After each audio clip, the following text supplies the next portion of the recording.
iyo gabdhihii heesaha quruxda badan ee luqadeena xambaarsanaa inoo soo jeediyaba taariikh badan iyo wax badan sheegi maayo wasiirku isaga ayaa khudbadiisa iyo xigmadiisa inoo sheegi doona waxaan idin xusuusinayaa wasiirku inuu ka soo jeedo family caan ku ah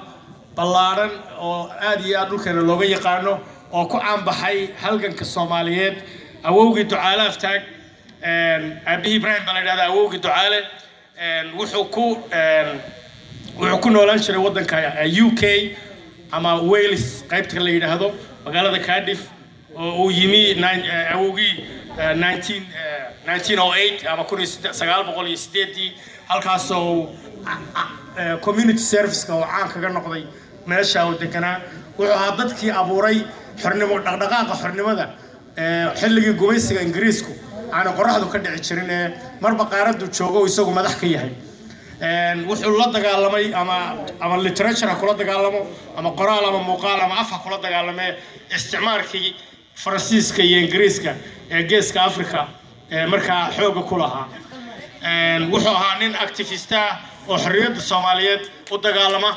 wuxuu ahaa nin ka aasaasay halgamkii ugu horeeyay ururkii loo oran jiray SYL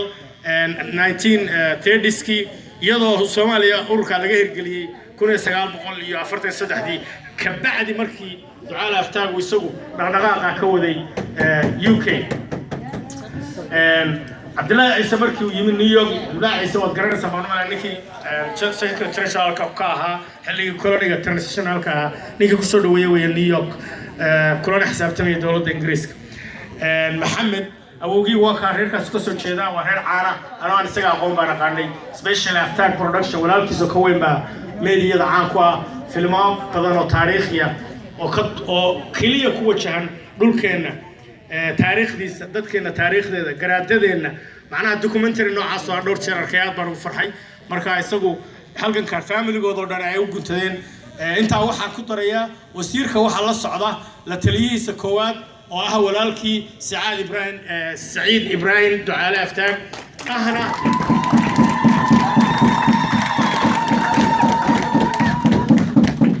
ahna gudoomiyaha khaatumaysteeda Soomaaliya ee jaaliyadda Cardiff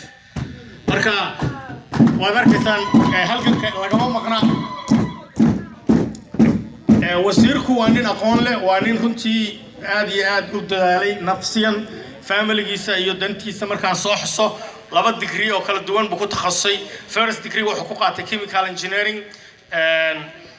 jaamacadda la yiraahdo Glenmorgan second degree wuxuu ku qaatay information technology Cardiff University master's degree buu ku haystaa marka waxa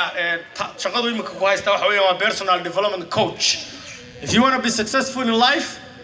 talk to him he is the man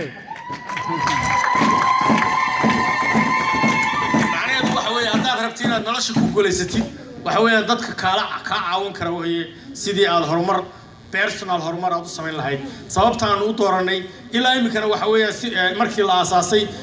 maamulkii cusub ee imika talada haya Khaatumaysteeda Soomaaliya 2014 August ayaa lagu magacaabay inuu noqdo wasiirka caalamiga iyo xiriirka dibadda iyo jaaliyadaha qorsheynta marka anaga he's the right man for the job aad baan ugu faraxsanahay waxa ka sii daran inuu inaga maanta waliba Minnesota inoogu yimaado aan wisdomkiisa dhageysano ku soo dhawow wasiir Maxamed Ibrahim Ducaale